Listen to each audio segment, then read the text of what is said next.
তাহলে আসরের রোজা রাখতেন। আর নফল নামাজের মধ্যে, আল্লাহ নফল ইবাদতের মধ্যে, নফল রোজার মধ্যে জিলহজ মাস যখন চলে আসতো, আল্লাহর হাবিব সাল্লাল্লাহু আলাইহি সাল্লাম জিলহজ মাসের 1 তারিখ থেকে ধরে 9 তারিখ পর্যন্ত, অর্থাৎ 9 তারিখ পর্যন্ত তিনি আরাফার দিন পর্যন্ত রোজাগুলো রাখতেন। আর 10 তারিখ তো কুরবানির দিন, এই দিনে রোজা রাখেন। ওই দিন বেশি বেশি করে তাকবীর পড়া, আল্লাহু আকবার, আল্লাহু আকবার, লা ইলাহা ইল্লাল্লাহু, আল্লাহু আকবার, আল্লাহু আকবার, ওয়ালিল্লাহিল হামদ। আল্লাহর নবী এই রোজাগুলো রাখতেন, রাসূল সাল্লাল্লাহু আলাইহি সাল্লাম। আর প্রত্যেক মাসে 13, 14, 15 এই 3টা নফল রোজা আল্লাহর হাবিবের জিন্দেগিতে কখনো ছাড়েন নাই, উনি সবসময় করতেন। তাহলে এই নফল রোজার মধ্যে জিলহজ মাসের এই দিনের রোজাগুলো আল্লাহর কাছে বড় প্রিয়। কত প্রিয়! হাদিস শরীফের মধ্যে আসছে, আল্লাহর নবী বলেন জিলহজ মাসের প্রথম দিনের এই 10 দিনের রোজা, এক দিনের রোজা 1 বছরের সমান। সুবহানাল্লাহ। যদি জিলহজ মাসের এই 9 দিনের রোজাগুলো কেউ যদি রাখে, একটা রোজা রাখলে, এক দিনের রোজা 1 বছর রোজা রাখলে যত না সওয়াব, এত সওয়াব আল্লাহ রাব্বুল আলামিন আপনাদের আমলনামায় দিয়ে দিবে। সুবহানাল্লাহ। আর যদি কেউ রাতের বেলা যদি একটু কোরআন তেলাওয়াত করেন, একটু নফল নামাজ পড়েন, একটু জিকির আজকার করেন, আল্লাহর নবী বলেন রাতের এই নফল নামাজগুলো, রাতের এই কিয়ামুল লাইল গুলো আল্লাহ রাব্বুল আলামিন কদরের নামাজ সমপরিমাণ সওয়াব দান করবে। ডক্টর আব্দুল্লাহ জাহাঙ্গীর তার খুতবার মধ্যে এই হাদিসগুলো নিয়ে আসছে। তারপরে নবী বললেন, আনাস ইবনে মালিক রাদিয়াল্লাহু তাআলা বলেন, জিলহজের 10ম দিনে, অর্থাৎ যারা আরাফার দিনে, যারা 9 তারিখে আরাফার দিনে যারা রোজা রাখবে, আরাফের দিনের রোজা আল্লাহ পাক রব্বুল আলামিন আরাফাতের দিনের আমল 10,000 দিনের সমপরিমাণ। সুবহানাল্লাহ। একটা তো আছে আরাফার দিনের রোজা যদি রাখে, তাহলে আল্লাহ পাক আগের বছর এবং পরের বছরের গুনাহ আল্লাহ পাক মাফ করে দেন। আর ওই দিনের যদি কোনো আমল করেন, ওই দিন যদি রোজা রাখেন, তাহলে 10,000 দিন সমপরিমাণ সওয়াব আল্লাহ পাক রব্বুল আলামিন এই নবীর উম্মতের জিন্দেগীর আমলের মধ্যে আল্লাহ পাক দিয়ে দিবেন। তাহলে এই যে আগামী সোমবার থেকে ধরে জিলহজ মাসে শুরু হচ্ছে, 1 তারিখ থেকে ধরে 9 তারিখ পর্যন্ত, 10 তারিখ তো কুরবানি, 9 তারিখ পর্যন্ত আরাফাতের দিন পর্যন্ত আমলগুলো আল্লাহর কাছে এত বেশি প্রিয়। আপনি যদি করেন একদিনের রোজা 1 বছরের সমান, একদিনের কোরআন তেলাওয়াত 1 বছরের কোরআন তেলাওয়াতের সমান আল্লাহ পাক সওয়াব দিবে। যে আমলই করেন, রাতের বেলা নফল নামাজ পড়েন, আল্লাহ কদরের সওয়াব দিয়ে দিবে। এই জন্য যখন এই জিলহজের মাস শুরু হয়ে যাবে, আমরা সবাই প্রত্যেকে একটু বেশি বেশি করে কোরআন তেলাওয়াত করা। কেন এই সময়টা সারা বিশ্বের থেকে মানুষ চলে যায় আল্লাহর বাড়ি জিয়ারত করার জন্য, আল্লাহর হুকুমগুলো পালন করার জন্য। কেউ যদি এই জিলহজ মাসের 1 তারিখ থেকে ধরে আরাফাতের দিন পর্যন্ত এই আমলগুলো করে, আল্লাহর জিকির আজকার করে, কোরআন তেলাওয়াত করে, নফল নামাজ পড়ে, সিয়াম পালন করে, আল্লাহর নবী বললেন যারা হাজিরা যাইয়া হজ করে যে সওয়াব আল্লাহ দিবে, তাদের সমপরিমাণ তাদের আমলনামার মধ্যে আল্লাহ সওয়াব দিয়ে দিবে। সুবহানাল্লাহ। তো আপনার নামটা হাজির নামে লেখা হবে না, কিন্তু তারা যে আমল করবে সেই পরিমাণ সওয়াব আপনাদের আমলনামার মধ্যে আল্লাহ দিয়ে দিবে। সুবহানাল্লাহ। কিন্তু আপনাকে হাজী সাহেব হিসাবে লেখা হবে না। হাজী সাহেব হতে হলে আপনাকে আরাফাতের ময়দানে হাজির হতে হবে। এই জন্য এই মাসগুলো এত বেশি, এই মাসটা এত বেশি বরকত। জিলহজ মাসের এই দিনগুলো 10 দিন যেন একটু বেশি বেশি করে আল্লাহকে ডাকা হয়, আল্লাহর কাছে ক্ষমা চাওয়া হয়, আল্লাহর কাছে মাফ চাওয়া হয়। পারলে নফল রোজাগুলো যেন রাখা হয়, না হয়তো কমসে কম আরাফাতের দিনের রোজাটা যেন আমরা রাখি। এই রোজা রাখলে আল্লাহর হাবিব বলে 10,000 দিনের সমপরিমাণ সওয়াব আপনাদের আমলনামার মধ্যে আল্লাহ দিয়ে দিবেন। এবং এই রোজার মাধ্যমে আল্লাহ পাক গত 1 বছরের এবং আগাম 1 বছরের গুনাহ আল্লাহ পাক মাফ করে দেন। সুবহানাল্লাহ। এই জন্য আরাফাতের রোজা তো আমরা রাখবো, যদি পারেন তাহলে বাকি রোজাগুলো রাখার জন্য চেষ্টা করবেন। আল্লাহ যে কবুল করে আমরা বলি আমিন। আল্লাহর নবী বলেন আহাব্বুল আমালি ইলাল্লাহ, আল্লাহর কাছে সবচেয়ে প্রিয় হলো আনতামুতা ওয়া লিসানিকা রাতিবুম মিন যিকরিল্লাহ। কোন মানুষ যখন জিলহজ মাসের 1 থেকে 9 তারিখ পর্যন্ত দিনগুলো শুরু হয়ে যায়, আল্লাহর কাছে ওই দিনের আমল হলো বান্দা যেন বেশি বেশি করে আল্লাহর জিকির করে। কি করবেন? আল্লাহর জিকির করা, আল্লাহ পাকের জিকির করা। যে ব্যক্তি জিকিরগুলো, আমলগুলো করবেন, রাতিবুম মিন যিকরিল্লাহ, তার জিহ্বাটা যদি আল্লাহ জিকিরে যদি ওই দিনগুলো কাটান, ইলাল্লাহি আনতামুতু, যখন তার মৃত্যু আসবে, আল্লাহ পাক রব্বুল আলামিন এই আমলের কারণে মৃত্যুর সময় তার জবানের মধ্যে, তার জবানটা আল্লাহর নামে, আল্লাহর জিকিরে তার জিহ্বাটা সবসময় নড়াচড়া করতে থাকবে। অর্থাৎ সবসময় আল্লাহর নামে তার জিহ্বাটা সবসময় তাজা থাকবে। সে ওই সময়ে শয়তানের চক্রান্ত করে আল্লাহকে ভুলে যাবে না। এই জিলহজ মাসের এই দিনগুলো যদি আমরা আমল করে যদি কাটাইতে পারি, এই জন্য যারা আপনারা আছেন চেষ্টা করবেন এই মাস, এই 10 দিনে অনেকে আমরা চাইলে এক খতম কোরআন আদায় করতে পারি, সকাল দিনে দুপুর, এইভাবে যদি চান আমরা 10 দিনে, অর্থাৎ আরাফাত দিন পর্যন্ত বা 10 দিনেই করেন। যদি পারেন 10 দিনে খতম কোরআন আমি নিয়ত করে শুরু করলাম, আল্লাহ তোমার কোরআন আফদালু যিকরিল্লাহ তিলাওয়াতুল কোরআন। মানুষ যখন আল্লাহ কোরআন জিকির, আল্লাহর কোরআন যখন তেলাওয়াত করে, এই তেলাওয়াত হলো সবচেয়ে বড় জিকির। সুবহানাল্লাহ। এরপরে জিকিরের মধ্যে আল্লাহর হাবিব বলেন এই দিনগুলোতে বেশি বেশি করে কোন জিকিরগুলো পড়া? সুবহানাল্লাহ ওয়াল হামদুলিল্লাহ ওয়া লা ইলাহা ইল্লাল্লাহ আল্লাহু আকবার। সুবহানাল্লাহ ওয়াল হামদুলিল্লাহ ওয়া লা ইলাহা ইল্লাল্লাহ আল্লাহু আকবার।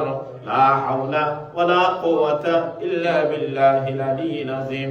সুবহানাল্লাহ ওয়া বিহামদিহি সুবহানাল্লাহিল আযীম।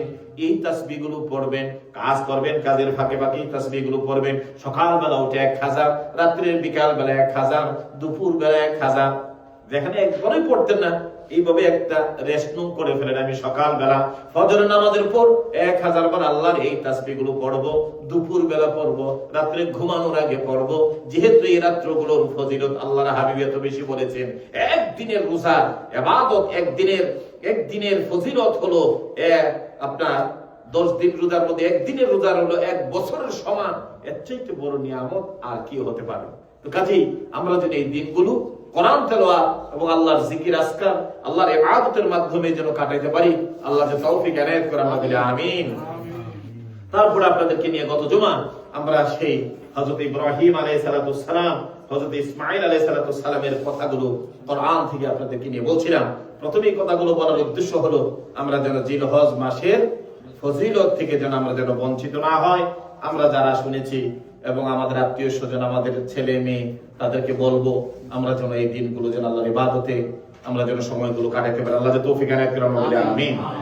তারপরে আমরা গত জুমা যে আলোচনাটা করছিলাম, আল্লাহর হাবিব হযরত ইব্রাহিম আলাইহিস সালাতু সালাম আল্লাহর হুকুমে ইসমাঈল আলাইহিস সালাতু সালামকে বিবি হাজেরাকে নিয়ে বাইতুল্লাহর সামনে রেখে আসলেন এবং আল্লাহ পাক রব্বুল আলামিন ইব্রাহিম আলাইহিস সালাম চলে আসলেন। আসার পরে আল্লাহ পাক রব্বুল আলামিন সেই কাবার সামনে জমজমের কূপের ব্যবস্থা করে দিলেন, পানির ব্যবস্থা করে দিলেন। এবং এই জমজম কূপ আল্লাহ পাকের জান্নাত থেকে সরাসরি এই পানি এই জমজমের কূপের মধ্যে আসে। এই পানি যখন কেউ খায়, আল্লাহ পাক রব্বুল আলামিন তার খিদা মিটায় দেয়। সুবহানাল্লাহ। এই পানির মাধ্যমে আল্লাহ রোগের শিফা রেখেছে। সুবহানাল্লাহ। কেউ যদি 40 দিন পর্যন্ত আর কিছু না খান, জমজমের পানি খান, আল্লাহ পাক রব্বুল আলামিন সে ক্ষুধার জন্য মারা যাবে না। এবং আব্দুল্লাহ ইবনে মুবারকের একটা ঘটনা আমি অনেকবার বলেছি যে তদানীন্তন কালের মক্কা মদিনার সবচেয়ে বড় মুহাদ্দিস ছিলেন, কয়েক লক্ষ হাফিজুল হাদিসের হাফিজ ছিলেন উনি হজ করতে যায় একজন বুড়ির সাথে দেখা হয়েছিল এবং যিনি হারাই গেছিলেন তার ছেলে মেয়েরা চলে গিয়েছিল।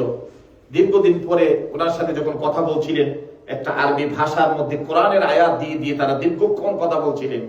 সর্বশেষ বলছিল আব্দুল্লাহ ইবনে মুবারক যে তুমি যে এতদিন পর্যন্ত এই কাবার কিনারায় থাকলা, তুমি কি খাইছো? তখন ওই মহিলা বলছিল আমি জমজমের শুধু পানি খেয়ে থেকেছি। সুবহানাল্লাহ। এই জন্য এই পানির মধ্যে আল্লাহ রেখেছেন শিফা, রেখেছেন মানুষের ক্ষুধা নিবারণ। এই পানির অনেক বরকত আছে, এটা জান্নাতি পানি। এই পানির মধ্যে আল্লাহ এত রহমত, এত বারাকাত দান করেছেন। ফিহি আয়াতুম বাইয়িনা, এখানে আল্লাহ পাক রব্বুল আলামিন নিদর্শন রেখেছেন। এর চেয়ে বড় নিদর্শন কি হতে পারে? পাথরের পাহাড়, চতুর্দিকে পানি পাবেন কোথায়? সেই পাহাড়ের সেই পাদদেশে আল্লাহ পাক এমন এক কুয়ার ব্যবস্থা করে দিলেন, যে কুয়া থেকে লক্ষ লক্ষ বেরেল পানি কন্টিনিউ উঠছে। হাজার হাজার হাজিরা এই পানি খাচ্ছেন, কিন্তু কুয়ার পানি শুকায় না। সুবহানাল্লাহ। এই জন্য এটার একটা পড়ছিলাম, বাংলাদেশ ইনকালাবে আসছে আজ থেকে 20 বছর আগে। এই জমজমের কূপ একসময় যখন খোলা ছিল, মানুষের বরকতের জন্য এই কূপের উপর বিভিন্ন সময় স্বর্ণের বিভিন্ন দামি দামি জিনিস রেখে দিতেন বরকতের জন্য। এক সময় এই কুয়ার পানি আস্তে আস্তে এগুলো পড়ার কারণে কিছুটা বন্ধ হয়ে গেছিল। তো মিশরের এক বিজ্ঞান যারা ডুবুরি ছিল তাদেরকে নিয়ে আসছিলেন, তারা সেখানে এসে কুয়া থেকে প্রায় অনেকগুলো এই জিনিসপত্র তারা উঠিয়েছিলেন। ওঠানোর পরে তারা ক্যামেরা নিয়ে যখন চলে গেছিল, গভীর গিয়ে সেরা দেখলো হাজার আসওয়াদের কোণা থেকে আর আবু কুবাইস পাথরের যে পাহাড় আছে, এই পাহাড় থেকে আর এই যে সাফা মারোয়ার পাহাড়ের 3 দিক থেকে 3টা নলের মতো এসে যে জায়গার মধ্যে পানিটুকুন পড়ে, একটা নল হলো হাজার আসওয়াদ আল্লাহর ঘরের কোণা থেকে, আরেকটা হলো আবু কুবাইস পাহাড় থেকে, আরেকটা হলো যে সাফা মারোয়া পাহাড়, সেই দিক থেকে 3টা নল এসে যে জায়গার মধ্যে পানি পড়ে, সেখানে একটা লাল ইয়াকুত পাথর, আর এই পাথরটার উপরে সেখানে লেখা আছে বিইজনিল্লাহ, আল্লাহর হুকুমে। সুবহানাল্লাহ। এইগুলো আল্লাহর জন্য আল্লাহ পাক বলেছেন কাবার সামনের প্রত্যেকটা জিনিসকে আল্লাহ পাক গোটা মুমিনের জন্য ফিহি আয়াতুম বাইয়িনা, সুস্পষ্ট নিদর্শন হিসাবে রেখে দিয়েছেন। যাই হোক, সেখানে জমজমের পানির ইসমাঈল আলাইহিস সালামের কদমে জিবরাইল আমিনের মাধ্যমে সে পানি প্রসারিত হলো, পানি খেলো। বিবি হাজেরা সেখানে বসবাস শুরু করলেন। আস্তে আস্তে বিভিন্ন গোত্রের মানুষ এসে বসবাস শুরু করলো। জুরহাম গোত্র এসে সর্বপ্রথম তাদের কাছে পানি চাইলো এবং এটার আধিপত্য চাইলো। বিবি হাজেরা বলছে না, এটা একান্তই আল্লাহর পক্ষ থেকে আমাদের জন্য দেওয়া হয়েছে, এইটার প্রাধান্য আর কাউকে দেওয়া হবে। তার মাধ্যমে আল্লাহ পাক সেখানে সেই পানির ব্যবস্থা হলো। পানি থাকতে থাকলো, আস্তে আস্তে মক্কা শরীফের মানুষ বসত বাড়ি হয়ে ওঠা শুরু হলো। ইব্রাহিম আলাইহিস সালাম মাঝে মাঝে আসতেন সন্তানকে দেখার জন্য।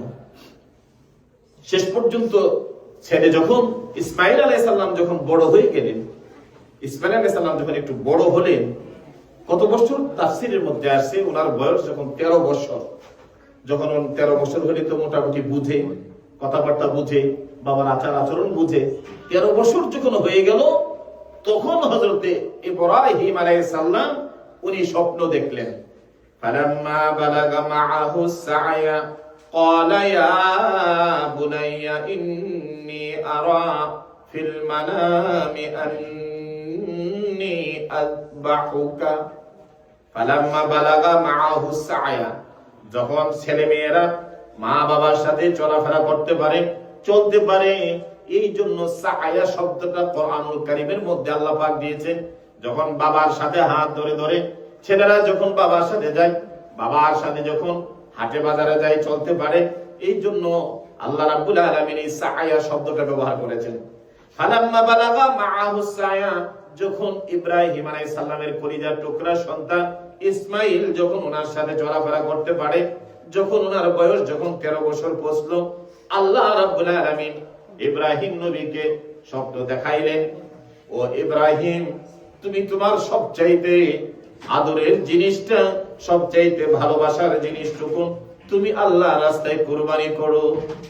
সরাসরি বলে নাই, তুমি তোমার ছেলেকে ইসমাঈলকে আমার রাস্তায় তুমি কুরবান করে দাও। আল্লাহ বললেন তুমি তোমার সবচাইতে ভালোবাসার যে জিনিসটা আছে এইটা কুরবানি করো। ফাইয়া বুনাইয়া ইন্নী আরা ফিল মানাম, আমি স্বপ্ন যুগে ঘুমের ঘরে আমি দেখলাম, আন্নী আযবাহুকা, আমি তোমাকে আল্লাহর রাস্তায় কুরবানি করছি। সুবহানাল্লাহ। এখন আমি তোমাকে আল্লাহর রাস্তায় কুরবানি করছি, এটা স্বপ্ন যুগে দেখছি। তো এই যুগের মা বাবা যদি দেখতো যে আপনার ছেলেরে আল্লাহ রাস্তায় কোরবানি দেওয়ার জন্য কত হুজুরের কাছে যে গেলেন হইলেন, খালি এটা তাবিরটা সঠিক জানার জন্য যে হুজুর এটার অর্থটা একটু ভালো করে বলতো। আমি যদি বলতাম যে হ্যাঁ আপনার ছেলেকে ইনশাল্লাহ আল্লাহ রাস্তায় কোরবানি দিয়ে দেবো, তো এই হুজুরের বলে ভালো করে আমার স্বপ্ন তাবিরটা বুঝে নাই। তাহলে অন্তত 10 জন এখন বর্তমানে তো কত স্কলার বাইরে হয়েছে, আর নাইলে অনলাইনে দেখলো, নাইলে চ্যাট জিপিটি জিজ্ঞেস করলো, হইলে কত ধরনের কিছু যে আমরা নিজেরই বাইরে করলাম, যে কোন রকম ভাবে বাঁচার কোন রাস্তা নিয়ে আছে ছেলেরা নি আল্লাহ রাস্তায় কোরবানি থেকে বাঁচানো যায়। আল্লাহ রাব্বুল আলামিন এই জন্য সরাসরি বলেন নাই, বলেছেন ইব্রাহিম তোমার সবচেয়ে আদরের জিনিসটা, তোমার কলিজার মধ্যে যে জিনিসটা লালন পালন করেছো, এই মায়ার জিনিস আমার রাস্তায় তুমি কোরবানি করো। ইব্রাহিম আলাইহিস সালাম আর বুঝার বাকি থাকলো না, এই জন্য উনি ওনার সন্তানের কাছে চলে গেলেন। 13 বছর বয়স, এই সময় আর ছেলেরা কি বুঝে, সরাসরি যাইয়া বলো ইয়া বুনাইয়া, ও আমার কলিজার টুকরা সন্তান, ও আমার কলিজার টুকরা সন্তান, ইন্নী আরা ফিল মানাম, আমি রাত্রে স্বপ্ন যোগে দেখেছি, আন্নী আযবাহুকা, আমি তোমাকে আল্লাহ রাস্তায় কোরবানি করছি, আমি তোমাকে আল্লাহ রাস্তায় কোরবানি করছি, এই ব্যাপারে আমি স্বপ্ন দেখেছি। তো এখন যদি স্বপ্নের এই সরাসরি যদি কোনো বাবা তার সন্তানের সাথেই পরামর্শ করে, এই সন্তান কি ধরনের হলে বাবার কথায় সায় দিবে? সুবহানাল্লাহ।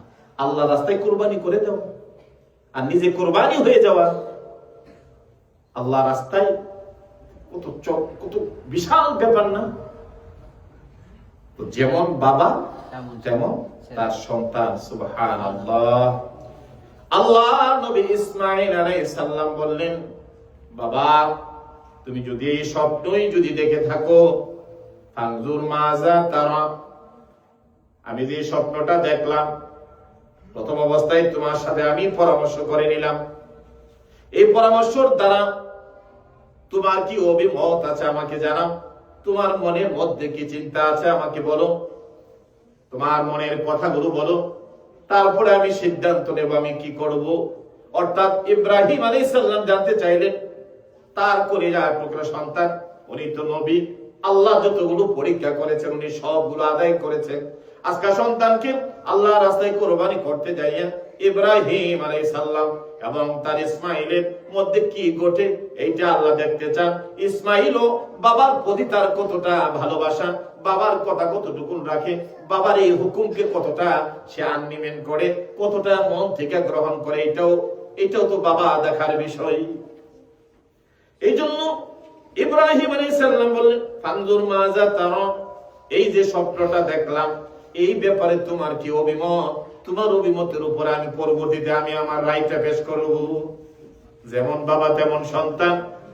এই সন্তানের কথা শুনে হযরতে ইব্রাহিম আলাইহিস সালাম যখন এই রায়টা যখন সন্তানের সামনে পেশ করে দিলেন, এই পেশ পাওয়ার পরে হযরতে ইসমাঈল আলাইহিস সালাম বললেন, ইয়া আবাতি ফাআল মা তুমার, ইয়া আবাতি ফাআল মা তুমার, যে অর্ডার হয়েছে আল্লাহর পক্ষ থেকে, যে হুকুম এসেছে আপনি ওই হুকুমটা পালন করুন। সাতাজিদুনি ইনশাআল্লাহু মিনাস সাবিরিন, আপনি যদি আপনার এই সন্তানকে জবাই করার জন্য অর্ডার হয়ে থাকে, আর আপনি যদি এইটাই যদি আপনার স্বপ্নের রায় হয়ে থাকে, স্বপ্নের ব্যাখ্যা যদি এইটাই যদি আপনি বুঝে নেন, আমাকে যদি আল্লাহ রাস্তায় জব করতে চান, তাহলে আপনি আল্লাহর হুকুমটা পালন করেন। আর যদি পালন করতে যাইয়া আমি আপনার এমন সন্তান না, আমি আপনার কথা শোনার পরে আমি দেশ ছেড়ে চলে যাব, আমি পালাইয়া যাব, আমি সব সময় আপনার পাশে থাকবো। সাতাজিদুনি ইনশাআল্লাহু মিনাস সাবিরিন, ধৈর্যশীলদের মধ্যে আপনি পাইবেন। বাবা গো, তুমি যদি আমাকে আল্লাহ রাস্তায় কোরবানি করো, আমার গলাতে যদি ছড়িও চালাইয়া দাও, আমাকে যদি আল্লাহ রাস্তায় কোরবানি করো, তারপর আমি কোথাও পালিয়ে যাব না, আমি তোমার এই হুকুমকে, আল্লাহর হুকুমকে পালন করার জন্য ইসমাইল সর্বদা প্রস্তুত আছি। আপনি ধৈর্যশীলদের অন্তর্ভুক্ত আমাকে পাবেন। সুবহানাল্লাহ। এই জন্য যেমন বাবা তেমন কত হিকমতে উত্তর দিলেন। এই ধরনের ধৈর্যশীল পৃথিবীতে অনেকেই আল্লাহর জন্য দেখিয়েছেন। শুধু আমাকে আপনি এই ধরন পাবেন না, যারা এই ধরন ভাবে এরকম ভাবে যারা ধৈর্যের পরীক্ষা দিয়ে পাশ হয়েছে তাদের মধ্য থেকে আমি ইসমাঈলকে আপনি একজন পেয়ে যাবেন। সুবহানাল্লাহ। এই ছিল আল্লাহর নবী হযরত ইসমাঈল আলাইহিস সালামের বাবার সামনে তার কথাটা পেশ করা। এটা কোরআনে আল্লাহ পাক কোট করে দিলেন। সেই 5000 বছর আগে ইব্রাহিম ইসমাঈল আলাইহিস সালাম তারা কি ঘটনা ঘটেছে আল্লাহ পাকের কাছে এতটা প্রিয় লেগেছিল, বাবা এবং ছেলের কথা দুজনের কথা আল্লাহ কোট করে দিলেন। আর এই কোট করা কথাগুলো, এই আয়াতগুলো আমরা নামাজে পড়ি, আমরা আলোচনায় করি, আমরা এই কথাগুলো মানুষের মধ্যে পেশ করি। মানুষ যেন আল্লাহর জন্য যায়, কোন সন্তানের জন্য যখন কোন পরীক্ষা আসে তখন তারা যেন ধৈর্যশীল হয়, তারা যেন একেবারে পাগলের মতো না হয়ে যায়। আল্লাহ কেন আমার সন্তানকে এই রূপ দিল, আল্লাহ কেন আমার এই সন্তানটা নিয়ে গেল, তারা যেন ধৈর্যশীল হয়। যখনই কোন ছেলে সন্তানের উপর যখন কোনো বিপদ আসে, প্রত্যেকটা মা বাবা যেন সেই ইসমাঈলের মতো যেন ধৈর্যশীলদের মতো হয়, সেই ধৈর্য ধারণ যেন করতে পারে। আর এই জন্যই আল্লাহর হাবিব বলেছেন, কারো সন্তান যদি ছোট সময় মারা যায় আর মা বাবা যদি ধৈর্য ধারণ করতে পারে, ওই সন্তান ধরে ধরে আল্লাহর জান্নাতে নিয়ে যাবে। সুবহানাল্লাহ। এই জন্য মা বাবা, যে আল্লাহ রাব্বুল আলামিন মা বাবাকে ছেড়ে সন্তান দেয়, তারা যেন ধৈর্যশীল হয়, তারা যেন ধৈর্য ধারণ করে। এই ধৈর্যশীলদের অন্তর্ভুক্ত হওয়ার জন্য আল্লাহর কাছে দোয়া করা। কথা ক্লিয়ার হয়ে গেল? ছেলে এবং বাবা দুজনের কথাই মোটামুটি ফাইনাল পজিশনে চলে গেছে। এই মুহূর্তে এখন তাদের বাকি কাজটুকুন, এখন যেখানে যাইয়া কাজটুকুন শেষ করা। কোরআনুল কারীম আল্লাহ বলেন, ফালাম্মা আসলামা, এই আসলামুন আত্মসমর্পণ করা। ফালাম্মা আসলামা, এই মা দিয়া তাসনিয়া বোঝানো হয়েছে। যখন তারা দুইজন যখন তারা আত্মসমর্পণ হয়ে গেল, অর্থাৎ কি আত্মসমর্পণ? ছেলেও আল্লাহর রাস্তায় কুরবানি হয়ে যাবে, আর বাবা ইব্রাহিম আলাইহিস সালাম ছেলেকে আল্লাহর রাস্তায় কুরবানি করে দিবেন। এই জন্য আল্লাহ বলছেন ফালাম্মা আসলামা, তারা যখন আত্মসমর্পণ করে ফেললো। এই জন্য ইসলাম শব্দের অর্থ হলো আল্লাহর কাছে আত্মসমর্পণ করা, আল্লাহর সামনে নিজেকে সব আত্মসমর্পণ করে দেওয়া। কুল ইন্না সলাতি ওয়া নুসুকি ওয়া মাহইয়ায়া ওয়া মামাতি লিল্লাহি রাব্বিল আলামিন। এই জন্য নবী বলেছেন, আমার নামাজ, আমার কোরবানি, আমার সালাত, আমার যা আছে সব আল্লাহর জন্য। যখনই কোনো মানুষ ইসলাম গ্রহণ করবে, আর ইসলাম হলো আত্মসমর্পণ, আমার সবকিছু আমার আল্লাহর জন্য আমি সুপর্দ করে দিলাম, আমি আমার আল্লাহর সামনে আত্মসমর্পণ করে ফেললাম। এই জন্য আল্লাহর জন্য সবকিছু মেনে নেওয়া, আল্লাহর জন্য সবকিছু গ্রহণ করা, আল্লাহর জন্য সবকিছু পাওয়া।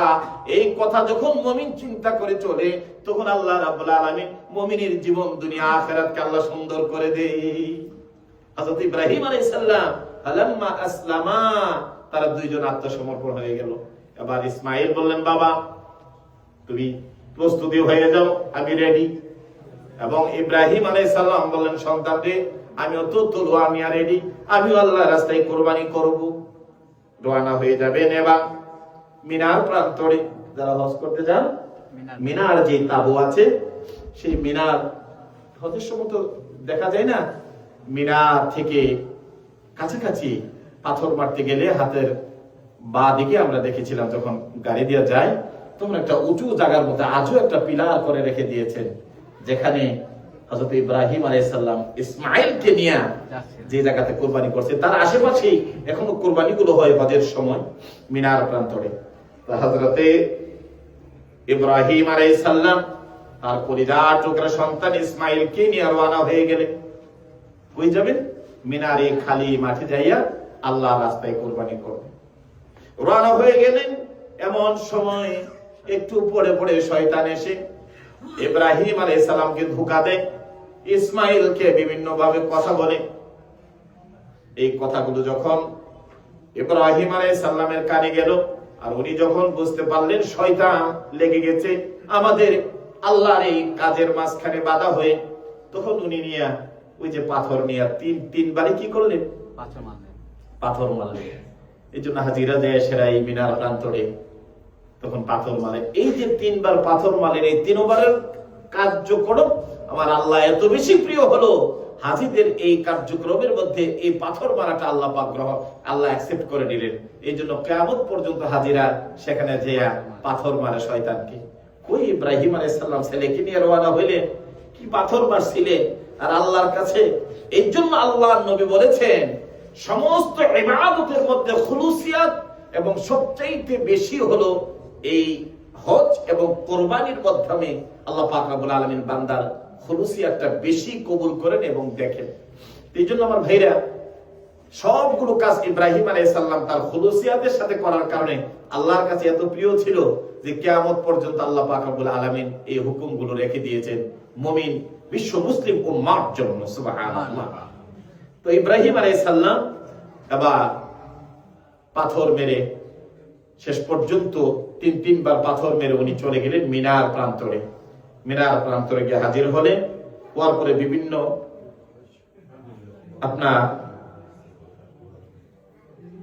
তাফসীরের মধ্যে এবং ইতিহাসের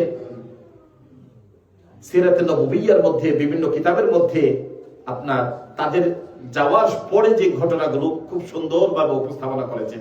ইব্রাহিম আলাইহিস সালাম ইসমাঈল আলাইহিস সালাম এই মুহূর্তে ছেলেকে আল্লাহর রাস্তায় কুরবানি করবেন। কুরবানির পূর্ব মুহূর্তে একটা ঘটনা খুব হৃদয় বিদারক ঘটছিল। ইসমাঈল আলাইহিস সালাম যদিও কুরবানি হয়ে যাবেন, কিন্তু শেষ কথাবার্তা কিছু মানুষের থাকে। উনি বাবাকে বলেন, বাবা আমার এই মিনার প্রান্তরে কেউ নাই, আমাকে তুমি কুরবানি করবা, করে চলে যাবা। কিন্তু আমার মা, তুমি যখন আমাদেরকে রেখে কাবার কিনারায় চলে গিয়েছিলা, এই 13 বছর পর্যন্ত আমার মা বড় কষ্ট করে আমাকে একা একা এখানে লালন পালন করছে। এই বাকি দিনগুলো আমার মা কিভাবে বাঁচবে? তো তোমার হুকুম পালন করতে যে ইসমাঈলকে কুরবানি করার পরে আমার যে কাপড় চোপড় গুলো আছে, এই কাপড়গুলো আমার মার কাছে তুমি পৌঁছাই দিবে। তো তাদের এই কথাবার্তা গুলো কত হৃদয় বিদারক চলছিল এইরকম ভাবে।